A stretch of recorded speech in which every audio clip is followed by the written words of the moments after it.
Sarah Mitchell had never imagined her morning jog through the Lava Beds National Monument would change her life forever. The crisp October air filled her lungs as she followed the winding trail that cut through the ancient volcanic landscape of Northern California. As a wildlife photographer from Sacramento, she often sought solitude in nature to clear her mind and find inspiration for her next project. The sound of quiet sobbing stopped her in her tracks. Hidden behind a cluster of sagebrush, she discovered a young boy, no more than 8 years old, sitting cross-legged on the rocky ground. His dark hair fell across his face as tears streamed down his cheeks. In his small hands he clutched a beautifully carved wooden bow, its surface smooth and polished from years of careful handling. Sarah approached slowly, not wanting to startle the child. "Hey there," she said softly, crouching down to his level. "Are you okay? Are you lost?" The boy looked up with eyes that seemed far too old for his young face. His traditional clothing suggested he was from the local Modoc tribe, whose ancestors had called this rugged land home for centuries. "I'm not lost," he whispered, his voice barely audible above the wind rustling through the dry grass. "I'm waiting." "Waiting for what?" Sarah asked gently, settling herself on a nearby rock. The boy's grip tightened on the bow. "For someone to help my father," he said, fresh tears beginning to fall. "My grandmother told me to come here with my great-grandfather's bow. She said the spirits would send someone who could heal his broken heart." Sarah felt her chest tighten with emotion. Something about this child's quiet desperation tugged at her heartstrings in a way she couldn't explain. "What's wrong with your father?" "He stopped talking," the boy replied, staring down at the intricate carvings on the bow. "After my mother went to the spirit world last winter, he just stopped. He doesn't eat much, doesn't smile, doesn't tell me stories anymore. The elders say his soul is walking in the Shadowlands." The weight of the child's words settled over Sarah like a heavy blanket. She had lost her own mother to cancer 3 years earlier, and understood the devastating silence that grief could bring. "What's your name?" she asked. "Tommy," the boy answered. "Tommy Crowfeather. My father is David Crowfeather. He used to be the best storyteller in our village. Now he just sits by the window looking at nothing." Sarah's heart ached for this little boy who was trying so hard to save his father. The carved bow in his hands was clearly a family treasure, passed down through generations. She could see the love and hope in his eyes even through his tears. "Tommy," she said carefully, "I'm not sure I'm the person your grandmother meant for you to find. I'm just a photographer."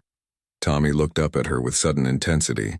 "My grandmother has dreams," he said with the seriousness that only children can possess.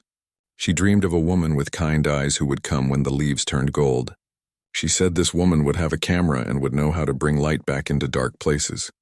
Sarah's breath caught in her throat. She did indeed carry her camera, and the aspen trees around them were brilliant gold in their autumn glory. But what struck her most was the boy's description of someone who could bring light back into dark places. It was exactly how she had always thought of her photography, capturing moments of beauty and hope in a world that often seemed overwhelming. "Tommy, she began, then stopped. How could she explain to this child that she was probably the last person who should be giving advice about grief? Her own wounds were still raw, her own healing incomplete. But as she looked into Tommy's trusting eyes, she realized that sometimes healing others was the path to healing yourself. "Tell me more about your father," she said quietly.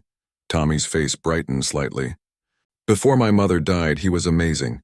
He could make anyone laugh, even the grumpiest elders. He taught me how to fish and how to listen to the stories the wind tells through the rocks. He said our people have lived here for thousands of years and their spirits still dance in the evening mist." "He sounds wonderful," Sarah said sincerely. "He is," Tommy nodded vigorously.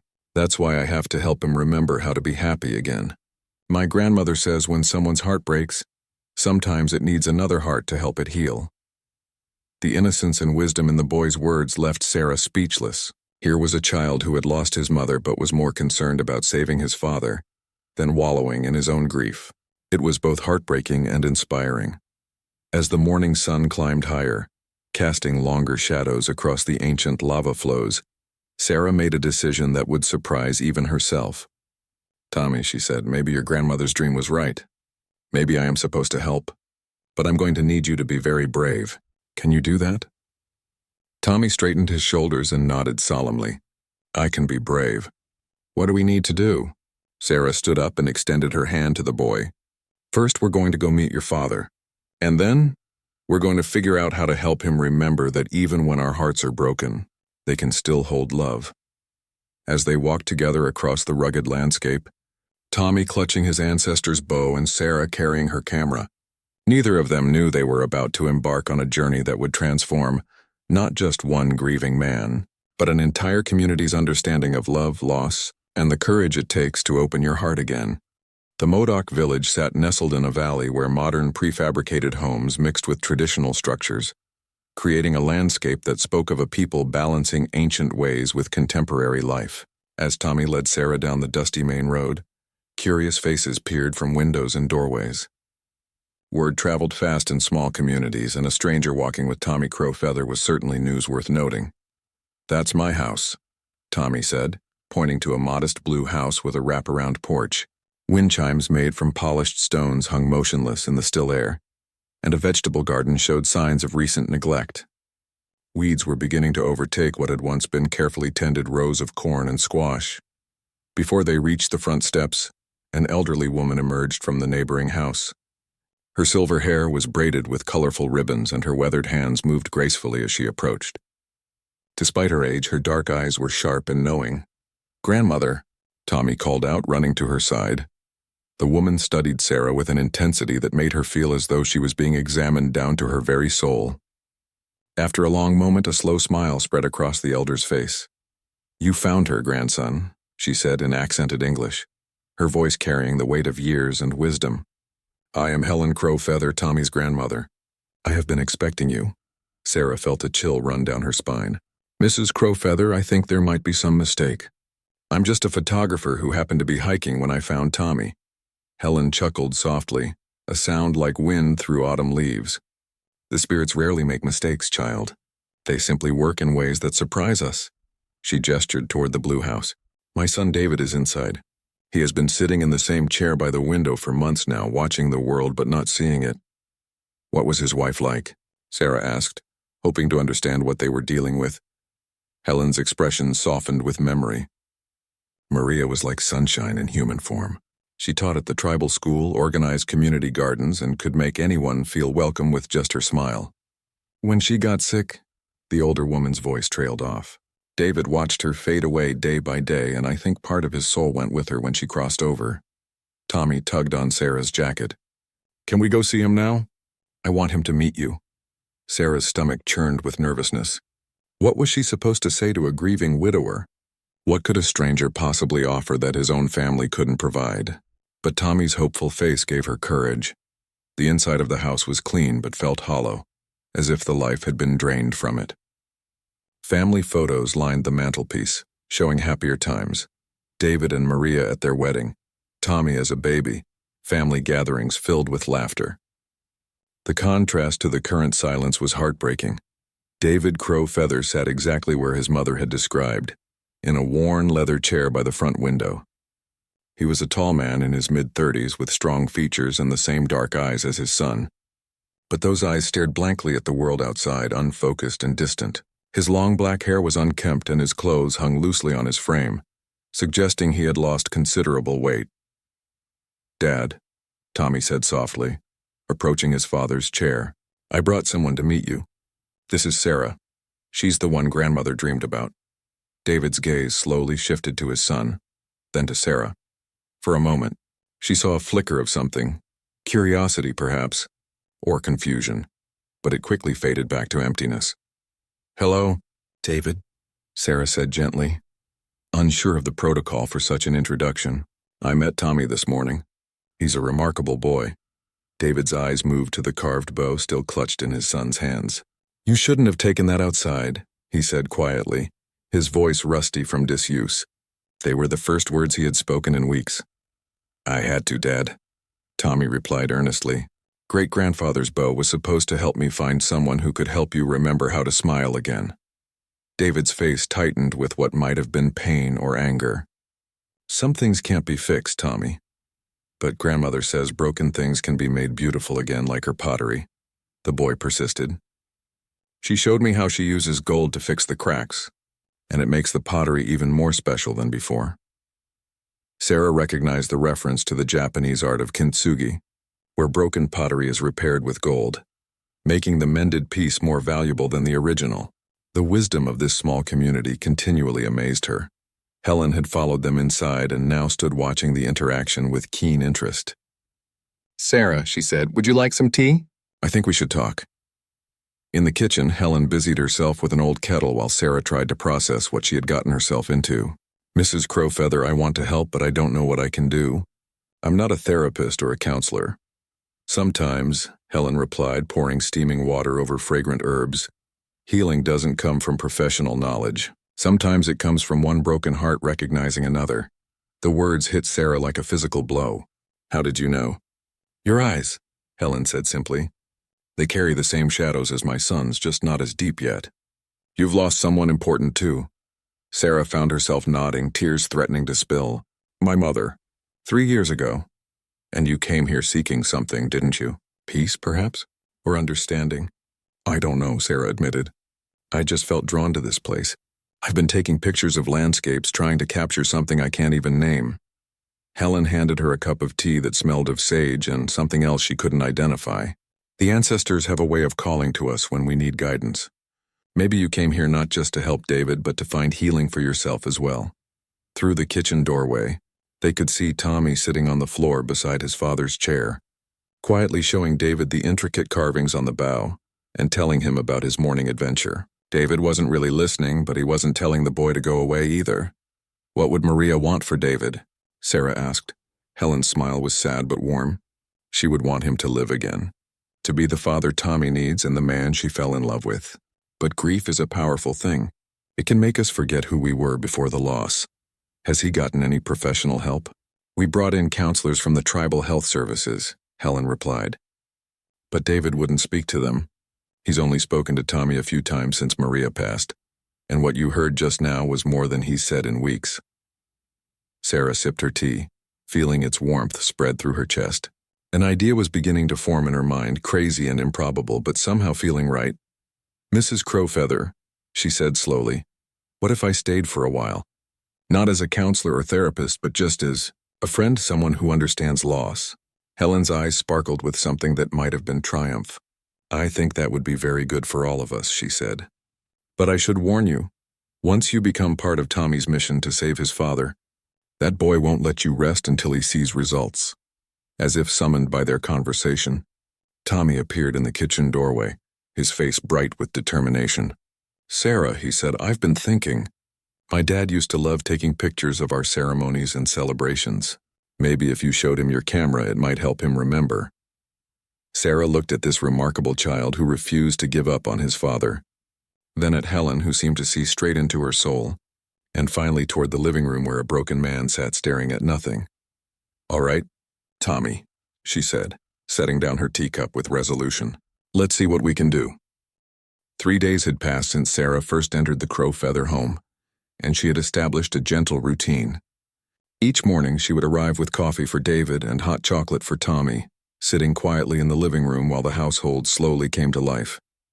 She never pushed conversation, never demanded attention, simply existed in their space like a patient lighthouse waiting for ships to notice her beacon.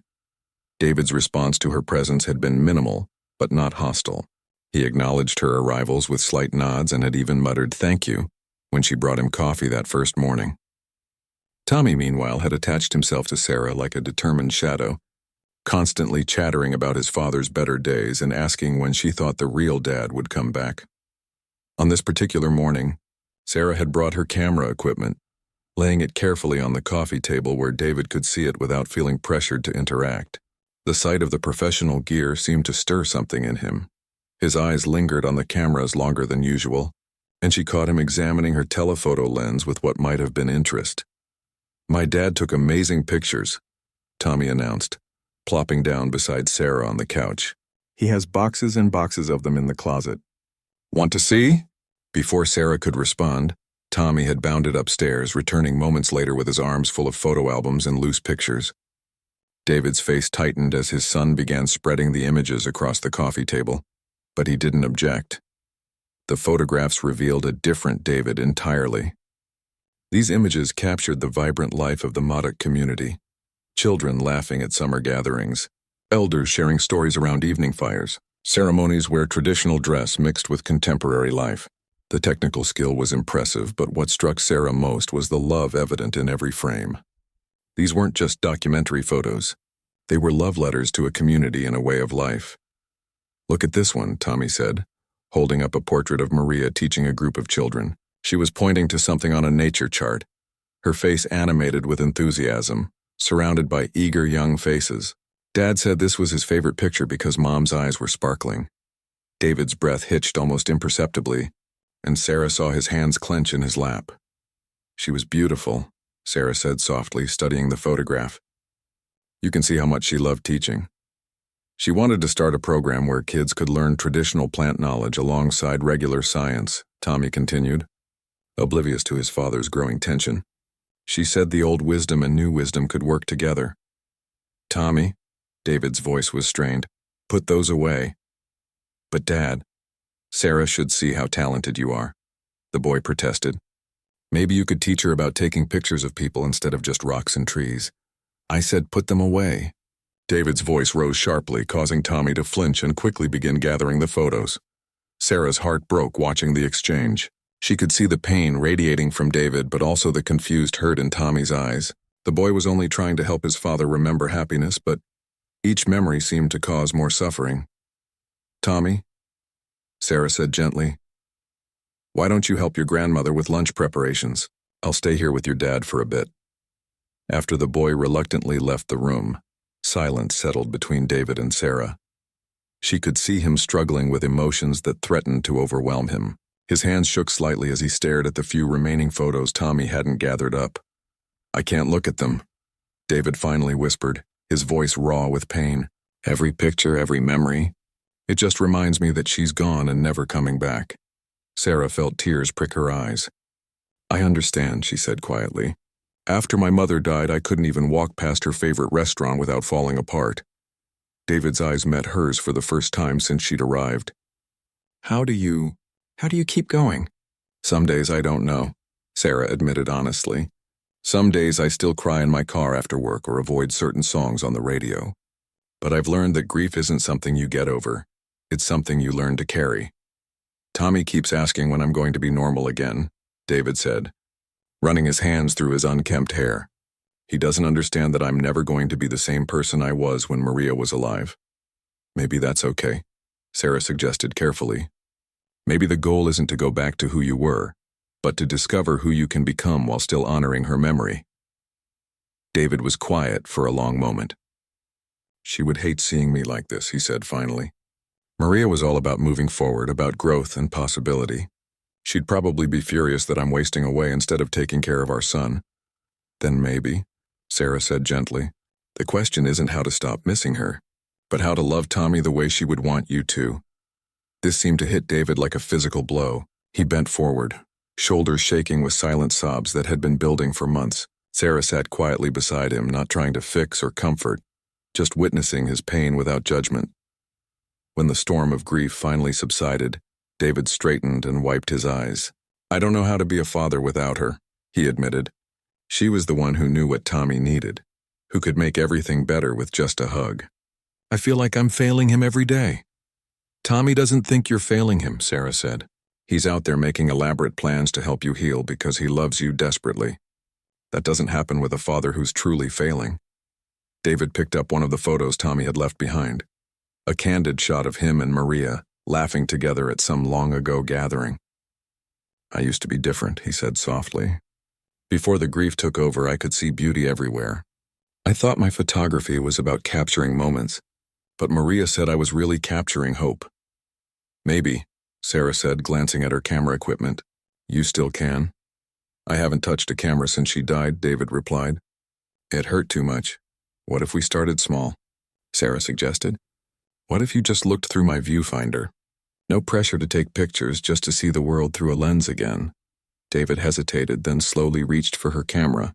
His hands remembered the weight and feel of the equipment, and for a moment, Sarah saw a ghost of the photographer he had been. He raised it to his eye and looked out the window toward the hills where autumn colors painted the landscape.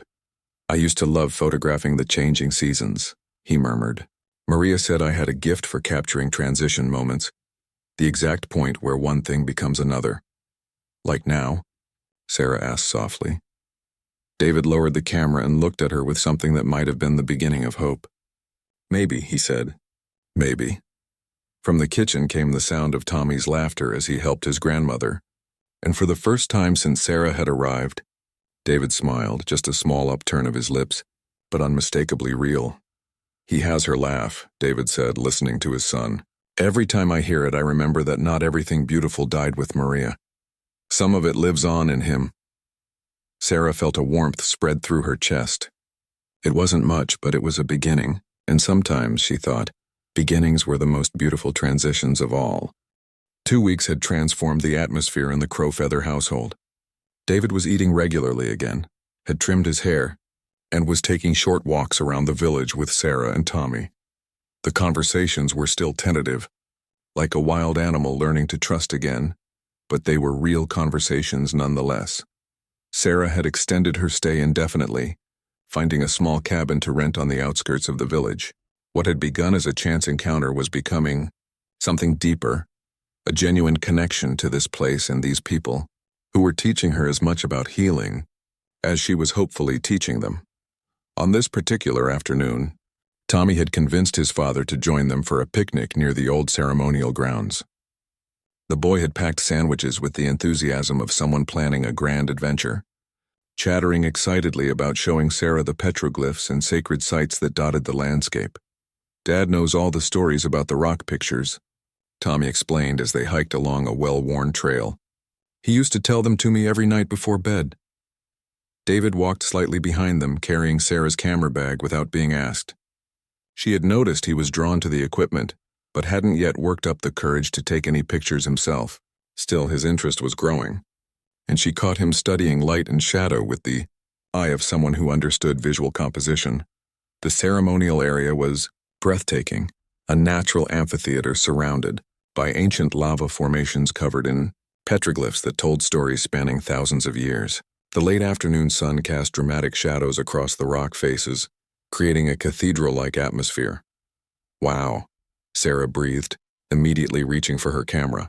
This is incredible. My great-great-grandmother used to say the spirits still dance here at sunset, Tommy said, climbing onto a flat rock that served as a natural viewing platform. Dad, tell Sarah about the story of the eagle and the salmon. David hesitated, glancing at the petroglyphs that depicted the tale Tommy referenced. I haven't told that story in a long time, he said quietly. But you remember it, Tommy pressed gently. You remember all of them. Sarah watched this delicate negotiation between father and son, recognizing the careful balance Tommy maintained between encouraging his father and not pushing too hard. The boy's emotional intelligence was remarkable for someone so young. The eagle and the salmon, David began slowly, his voice growing stronger as the familiar rhythm of storytelling returned to him, were once the same creature. They lived in the river, swimming upstream each year to return home. But one day the salmon looked up and saw the sky, and something in its heart yearned to fly.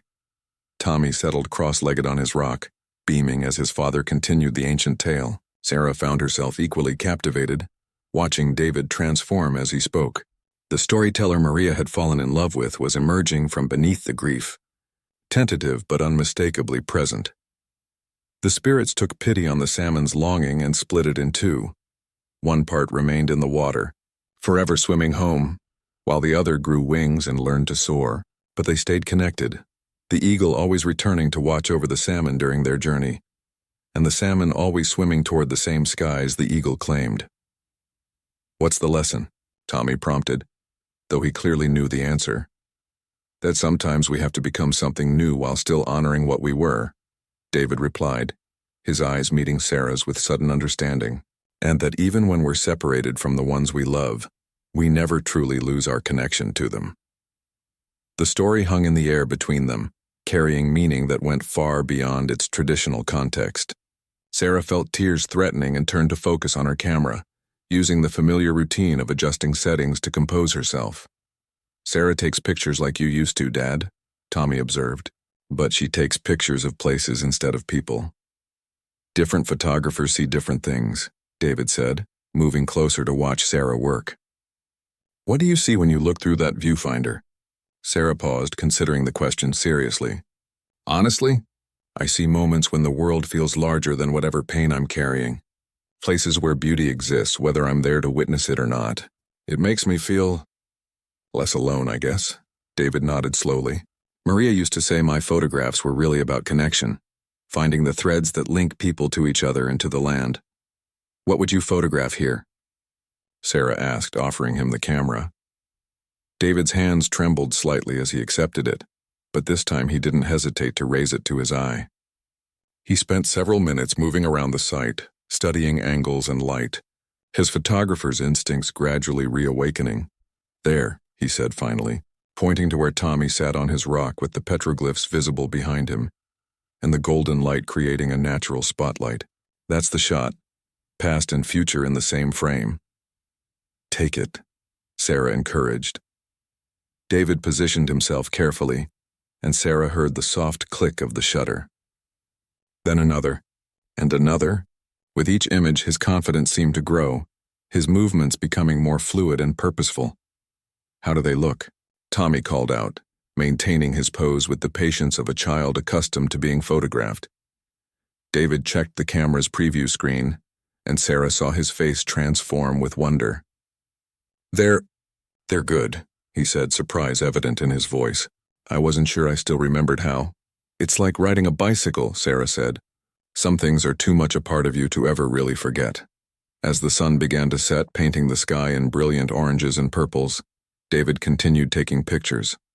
He photographed the petroglyphs, the changing light on the rock formations, and candid shots of Tommy exploring the area. With each click of the shutter, he seemed to be reclaiming a piece of himself that had been lost. Dad? Tommy said as they prepared to head home. Would you take a picture of me and Sarah together, so we remember this day? David smiled, the first completely natural smile Sarah had seen from him. Of course. As they posed together, Tommy suddenly grabbed Sarah's hand and looked up at her with serious eyes. Sarah, he said in the matter-of-fact way children have of addressing life's biggest questions, will you marry my father? The question hung in the air like a thunderclap. Sarah's mouth fell open in shock. David froze with the camera halfway to his eye, and even the wind seemed to still in the sudden silence. Tommy, David said carefully, his voice strained, that's not something you can just ask someone. Why not? Tommy replied with genuine confusion. You like each other. She makes you smile again, and she already feels like family. Sarah felt her heart racing, unsure whether to laugh, cry, or disappear into the ground. The question had come from such pure, innocent logic that it was impossible to be offended, but it forced her to confront feelings she had barely acknowledged to herself. Tommy, she said gently, your father and I, we're friends. We're helping each other through difficult times. That's what grandmother said about her and grandfather, Tommy replied stubbornly. She said they were friends first, and then they realized they were better together than apart. David lowered the camera completely, his face flushed with embarrassment. Tommy, you can't just decide these things for other people. But as Sarah looked at this man who was slowly rediscovering himself, and at the remarkable boy who had brought them together, she realized that Tommy's question had given voice to something she hadn't dared to consider. Somewhere between the morning she found a crying child with a carved bow, and this moment of shared stories and returning hope, her own heart had begun to heal in ways she never expected. The journey back to the village was quiet, each of them lost in their own thoughts as the first stars appeared in the darkening sky. But it was a comfortable silence now, full of possibility rather than pain. And Sarah found herself wondering if sometimes the most important questions came from the most unexpected sources. The days following Tommy's unexpected question were filled with a new kind of tension in the Crowfeather household. Not uncomfortable exactly, but charged with awareness that hadn't existed before. David and Sarah found themselves stealing glances at each other, their conversations peppered with awkward pauses and nervous laughter. Tommy, oblivious to the emotional chaos he had unleashed, continued his campaign with the single-minded determination of a child on a mission. Did you know my dad makes the best fry bread in the whole village? Tommy announced over breakfast as if this were crucial information Sarah needed to possess. And he can fix anything that breaks. Sarah's camera strap was getting frayed, so he made her a new one from deer hide. Tommy, David warned, his cheeks reddening as he glanced at Sarah apologetically. What? I'm just telling her true things, the boy protested innocently. And did you know Sarah knows how to make that special coffee Dad likes? And she laughs at his jokes even when they're not that funny? Sarah nearly choked on her orange juice. Tommy, maybe we should talk about something else. Like what? Tommy asked, then brightened considerably. Oh, like the Harvest Festival next week. Dad, you should ask Sarah to be your date. This time it was David who choked on his coffee. Tommy, that's enough, he said firmly, but his tone held more amusement than real irritation. Helen, who had been quietly listening from the kitchen doorway, finally intervened. Tommy, come help me gather herbs for the festival preparations, and maybe give your father and Sarah a few minutes to breathe. After Tommy reluctantly followed his grandmother outside, an awkward silence settled over the kitchen. David stared into his coffee cup as if it held the secrets of the universe, while Sarah fidgeted with her camera strap, the new one David had indeed made for her. I'm sorry, David said finally. He doesn't understand that not everything in life can be fixed with his 8-year-old logic. Actually, Sarah said carefully, his logic isn't entirely wrong. We do get along well. David looked up, meeting her eyes for the first time since Tommy's bombshell question. Sarah, I need you to know that I didn't ask you to stay hoping for anything romantic. You've done so much for Tommy and me, and I don't want you to feel pressured. I know, Sarah replied softly. But I also need you to know that staying here has helped me as much as it's helped you. Maybe more. They sat quietly, the morning light streaming through the kitchen window and illuminating the space between them. Outside, they could hear Tommy chattering to his grandmother about festival plans and the importance of making sure his father had proper motivation to participate. He's not entirely wrong about the festival, David said eventually. I should go. Maria loved the Harvest Festival. She organized most of it every year. The community expects me to show up this time. Are you ready for that? Sarah asked gently. David considered this. I think so. For the first time since she died, I can imagine being around people celebrating without feeling like I'm betraying her memory. What changed? You, he said simply, then quickly clarified. I mean having someone who understands grief. It made me realize that healing doesn't mean forgetting. It means learning to carry love forward instead of letting it weigh you down. Sarah felt her heart flutter in a way it hadn't since before her mother's death. David, I know this is complicated, he continued, his words coming faster now as if he needed to get them out before he lost courage. I know Tommy's question probably made things weird between us. But the truth is, somewhere along the way, you stopped being just someone helping us and became someone I look forward to seeing every day. The feeling is mutual, Sarah admitted, surprising herself with her honesty. Before either of them could say more, Tommy burst back through the door, his arms full of wildflowers and his face bright with excitement. Grandmother says the spirits are especially active before the festival, he announced. She says it's a good time for new beginnings. Helen followed behind him, carrying a basket of sage and other ceremonial herbs. Her knowing smile suggested she had heard more of the kitchen conversation than they realized. The festival committee asked if you would photograph this year's celebration, Helen told David. They've missed having proper documentation of our traditions. David's face went pale. I don't know if I'm ready for that kind of responsibility. You don't have to decide now, Sarah said quickly. But maybe we could attend together, and if you feel inspired to take some pictures, you could. No pressure. Tommy's eyes lit up like fireworks. Yes, you could go together. Like a real date. Tommy, David started, but Helen held up a hand. The boy speaks truth, the elder said, settling into a kitchen chair. Life is too short to waste time dancing around feelings that are obvious to everyone else. Grandmother, David protested. But Helen continued.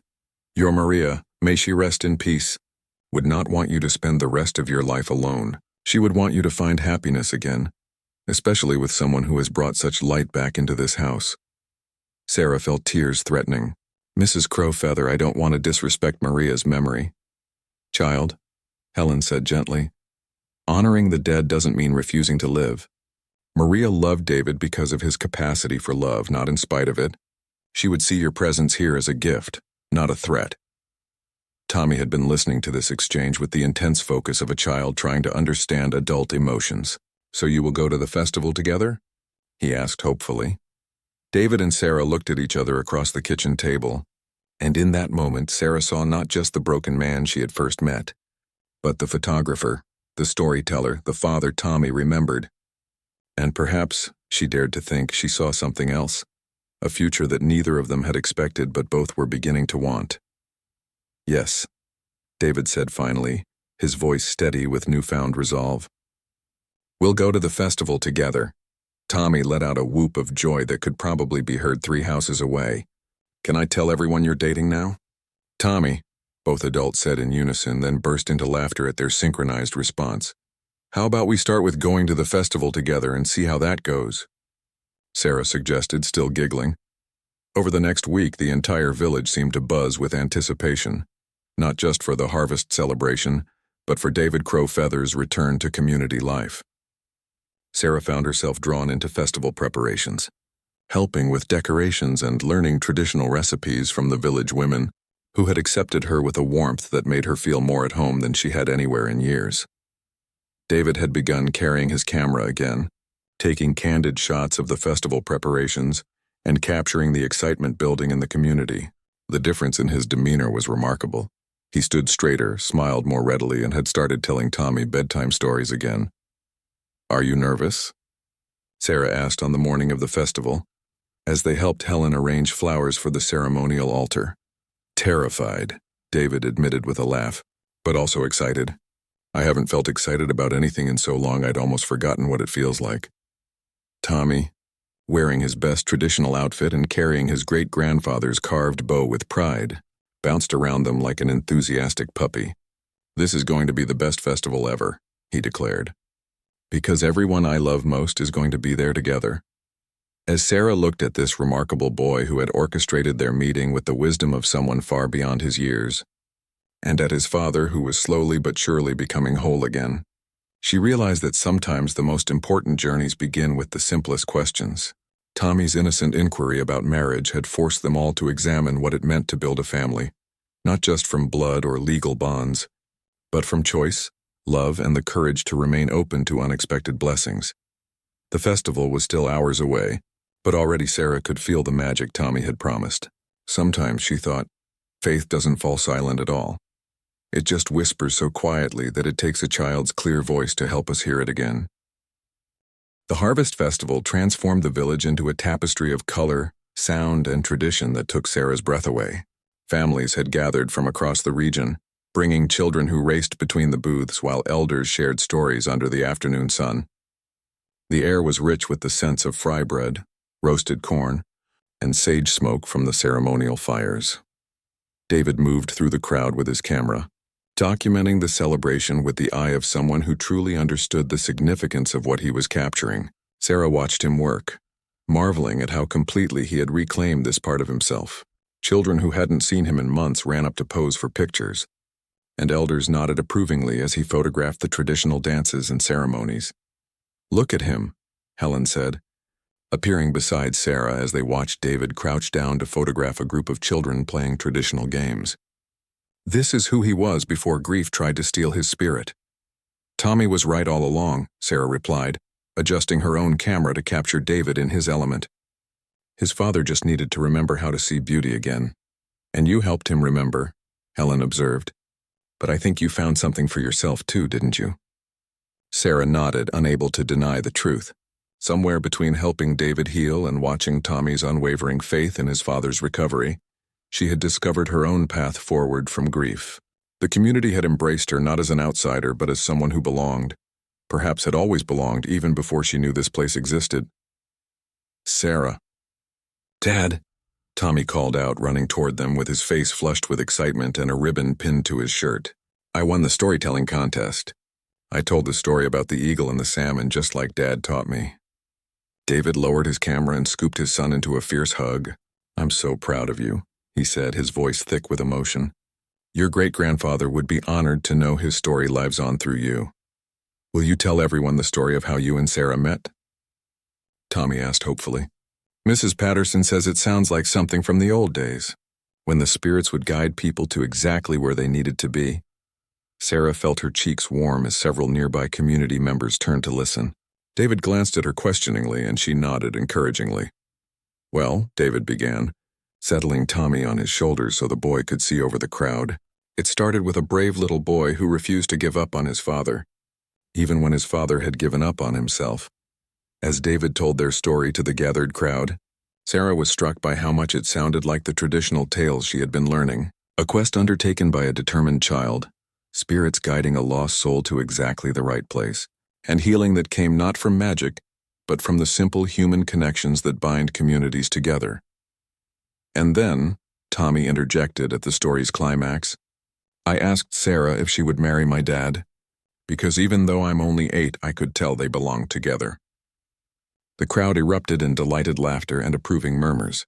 Sarah wanted to disappear into the ground, but the warmth and acceptance surrounding her made it impossible to feel truly embarrassed. And what did Sarah say to this wise young matchmaker? Called out one of the elders. All eyes turned to Sarah, and she realized this wasn't just storytelling anymore. This was a community asking her to declare her intentions. In the traditional way of small, close-knit groups, her answer would become part of the village's ongoing narrative. I said, Sarah replied, her voice carrying clearly across the group, that sometimes the most important questions come from the most unexpected sources, and that maybe an 8-year-old boy knows more about matters of the heart than adults who think too much and feel too little. The crowd murmured approval, but Tommy wasn't satisfied with diplomatic answers. But what do you say now? He pressed. Will you marry my dad? The festival seemed to pause around them. Musicians stopped playing, conversations died away, and even the children stopped their games to listen. Sarah looked up at David, who was watching her with an expression of nervous hope that made her heart race. Tommy, she said carefully, marriage is a very big decision that requires a lot of talking and planning between adults. Tommy's face fell with disappointment, and Sarah saw David's expression shift toward resignation. However, she continued, raising her voice so everyone could hear, I can say that your father has become very important to me, and you have become like the son I never knew I wanted. So if he asked me properly instead of having his 8-year-old son do it for him, she let the sentence hang in the air, watching David's face transform with understanding and growing hope. David handed Tommy down to Helen, then took Sarah's hands in his. The entire festival crowd formed a spontaneous circle around them, but instead of feeling pressured, Sarah felt supported by this community that had claimed her as their own. Sarah Mitchell, David said, his voice steady and strong. You came into our lives when we needed you most. You helped me remember that love doesn't die with loss. It grows and changes and finds new ways to flourish. Will you marry me?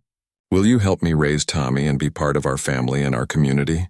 The question hung in the air like a prayer, and Sarah felt the weight of not just David's and Tommy's hopes, but the loving expectations of an entire village that had watched their story unfold. Yes, she said simply, and the words seemed to release all the breath the crowd had been holding. The celebration that erupted was unlike anything Sarah had ever experienced. Drums began beating, people started singing, and Tommy launched himself at both adults with a joyful shout that probably scared birds from trees a mile away. I knew it, he cried, hugging them both fiercely. I knew the spirits would send someone perfect for us. As the festival swirled around them and the community welcomed their engagement with traditional songs and spontaneous dancing, Sarah caught David's eye over Tommy's head. Are you sure about this? She asked, still somewhat stunned by the speed at which her life had just changed direction. I've never been more sure of anything, David replied, pulling both her and Tommy closer. Maria always said that love doesn't follow our timelines. It follows its own wisdom. I think Tommy inherited her ability to recognize that wisdom when it appears, looking down at the boy, who had orchestrated their entire relationship. With the faith and determination of someone who simply refused to accept that broken things couldn't be mended, Sarah realized that sometimes the greatest acts of faith come from the smallest among us. Tommy had never doubted that his father could heal, that love could return, that families could be rebuilt in unexpected ways. As the sun set over the celebration and the ceremonial fires were lit to welcome the night, Sarah knew that her journey to this place had always been guided by something larger than chance. She had come seeking solitude and found community. She had tried to offer healing and discovered her own. And she had encountered a little boy with a carved bow whose simple question had changed all their lives forever. 1 year later, The same autumn light that had first brought Sarah to the Lava Beds National Monument filtered through the windows of what was now officially the Crowfeather Mitchell household. The walls that had once felt hollow with grief now resonated with the sounds of daily life. Tommy practicing traditional songs for the upcoming ceremony, David humming while he developed photographs in his newly built darkroom, and Sarah on the phone with her editor in Sacramento, discussing her upcoming book of photographs documenting contemporary Native American life. The carved bow that had started their journey now hung in a place of honor above the fireplace, surrounded by David's photographs and Sarah's nature portraits. It served as a daily reminder of how faith, even when it whispered rather than shouted, could guide lost souls toward exactly where they belonged. Tommy, now 9 and somehow even more determined than before, burst through the front door with his backpack flying behind him and his cheeks red from the cold October air. "Mom, Dad," he called out using the titles that had become natural over the past months. "Mrs. Patterson says I can be the narrator for the Winter Storytelling Festival. I get to tell our story to kids from all the other schools." Sarah emerged from the kitchen where she had been helping Helen prepare for their wedding celebration next week. After a year of living as a family, they had decided to make it official in a ceremony that would blend Modoc traditions with contemporary elements, creating something uniquely their own. "That's wonderful, sweetheart," Sarah said, wrapping Tommy in a hug that still amazed her with its naturalness. "What version of the story are you planning to tell?" "The real one," Tommy replied seriously, "about how sometimes grown-ups forget how to hope, and sometimes kids have to remind them that broken things can become beautiful again." David appeared from his darkroom, smiling at his son's earnest explanation. Over the past year, he had not only reclaimed his passion for photography, but had begun teaching workshops for other community members dealing with loss and trauma. His unique perspective, someone who had walked through the deepest grief and emerged with renewed purpose, made him an effective guide for others on similar journeys. "Are you going to tell them about the secret ingredient?" David asked, ruffling Tommy's hair. "What secret ingredient?" Sarah asked, though she suspected she knew the answer. "Love," Tommy said matter-of-factly. "Grandmother says all the best medicine has love as the secret ingredient, and our story has lots of love in it." Helen, who had been quietly listening from her chair by the window, chuckled softly. "That boy understands more about healing than most adults twice his age." "He learned from the best teachers," Sarah said, glancing meaningfully at Helen and David. The evening light was beginning to fade, painting the room in the golden hues that had become Sarah's favorite time of day. It was during these quiet hours that their little family would gather to share stories, review David's latest photographs, or simply enjoy each other's presence. "I have something to show you," David said, producing a manila envelope from behind his back. The first copies arrived today. Inside the envelope was a photography book titled Transitions: A Community's Journey Through Grief and Renewal. The cover featured one of David's most powerful images: Tommy sitting on the rock at the ceremonial grounds, the ancient petroglyphs visible behind him. But this time he wasn't alone. Sarah sat beside him, and together they were looking toward a future that stretched beyond the frame. "David, this is incredible," Sarah breathed, flipping through pages that documented not just their personal story, but the broader narrative of how communities heal together. "When did you have time to put this together?" "Helen helped," he admitted. "She said it was important to document how traditional wisdom and contemporary understanding can work together to create new forms of healing." Tommy crowded between them, studying his own image on the cover with the critical eye of someone who had grown up being photographed. "I look very wise," he declared with satisfaction. "You are very wise," Sarah agreed, kissing the top of his head. "You saw what needed to happen long before any of the adults figured it out." As they sat together looking through the book, Sarah was struck by how their individual stories had woven together to create something larger than any of them could have achieved alone. David's artistic vision, Tommy's unwavering faith, Helen's traditional wisdom, and her own journey through grief had combined to create not just a family, but a new understanding of how healing happens. "I want to ask you something," Tommy said suddenly, his voice taking on the serious tone that usually preceded his most important questions. "What is it, sweetheart?" Sarah asked, slightly nervous about what profound inquiry might be coming. "When you and Dad have the wedding ceremony next week, and you become my official mom, will you help me teach other kids about not giving up on their parents?" Sarah felt tears spring to her eyes. Even now, a year later, Tommy's capacity for thinking beyond his own happiness to the welfare of others never ceased to amaze her. "Of course," she said. "I think that's exactly what we're supposed to do with this story." "Good," Tommy nodded with satisfaction. "Because Mrs. Patterson says there are lots of kids who have sad parents, and they need to know that even when faith gets really quiet, it never really goes away." David pulled both Sarah and Tommy closer, and they sat in comfortable silence as the last light faded from the windows. Outside, the first stars were beginning to appear in the clear mountain sky, and Sarah could hear the distant sound of drums from the community center where the young people were practicing for next week's celebration.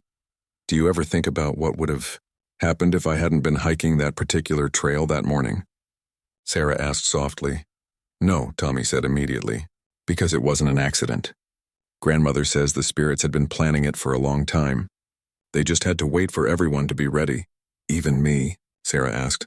"Especially you," Helen said from her chair. "You needed us as much as we needed you." The spirits knew that healing happens best when broken hearts help mend each other. As they prepared for bed that night, following the comfortable routines they had established as a family, Sarah reflected on the journey that had brought them together. A year ago, she had been a woman fleeing her own grief, seeking solace in empty landscapes. Tonight she was part of a family and community that had taught her that healing wasn't about forgetting pain, but about transforming it into something that could help others. Tommy's question at the ceremonial grounds had seemed impossibly simple at the time. "Will you marry my father?" But Sarah now understood that behind those 5 words lay a profound faith in the possibility of renewal.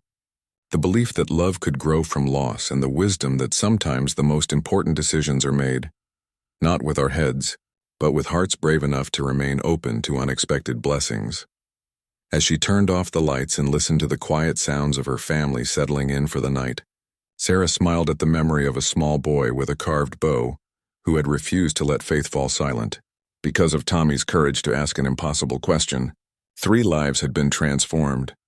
A community had witnessed the power of hope, and love had found a way to triumph over loss in ways none of them could have imagined. The carved bow on the mantel caught a glint of moonlight, standing sentinel over a family that had been built not from traditional beginnings, but from the willingness to believe that broken things could indeed become beautiful again, especially when they were mended with the golden thread of unconditional love.